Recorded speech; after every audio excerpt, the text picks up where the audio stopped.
Spider-Man helps a dying SandMan with his final wish. In the bustling streets of New York, SandMan, once a formidable foe of Spider-Man, now finds himself on the brink of his own demise. His fractured mind prevents him from distinguishing past from future, and he can no longer maintain his human form without a special medication. But alas, the medication's effects are fleeting, causing SandMan to crumble at any given moment. The people of New York inadvertently encounter a shattered SandMan, desperately trying to hold himself together amidst the chaos. News of his plight spreads, reaching the ears of Peter Parker, who is in the midst of writing a column for the Daily Bugle. Meanwhile, SandMan, struggling to keep his fragmented self intact, collapses near a nearby hospital. The situation reaches a tipping point when Spider-Man swings through the city searching for SandMan. Just then, J. Jonah Jameson contacts Spidey, informing him that SandMan has been sighted in a hospital mere blocks away. Spidey and JJJ convene in an alley near the hospital, where Peter changes into his civilian attire. JJJ demands that Peter apprehend SandMan regardless of his condition. However, Peter yearns to see for himself the human side of SandMan. Determined, he enters the hospital disguised as Peter Parker, using his webbing to disable the surveillance cameras, ensuring his presence remains concealed as he enters SandMan's room. In a dazed state, SandMan awakens to the sight of Spider-Man standing by his bedside.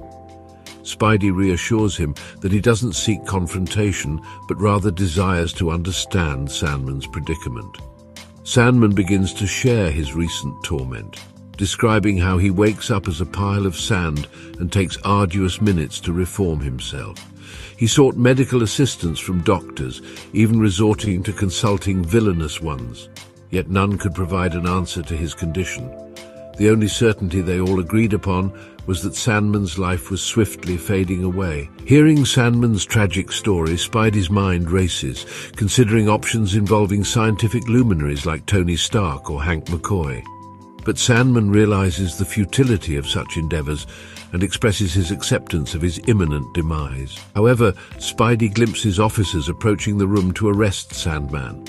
Acting swiftly, he returns to the room and hastily asks SandMan about his favorite spot in the city.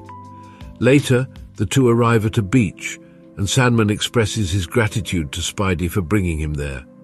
Curiously, he mentions not having been to this beach since childhood, reminiscing about the days when his mother would accompany him and they would build sandcastles together. Those moments, amidst the backdrop of his mother's intoxication, constituted some of SandMan's happiest memories as a child. He muses, drawing a poetic parallel between his current state as a sandcastle, awaiting the inexorable sweep of the waves.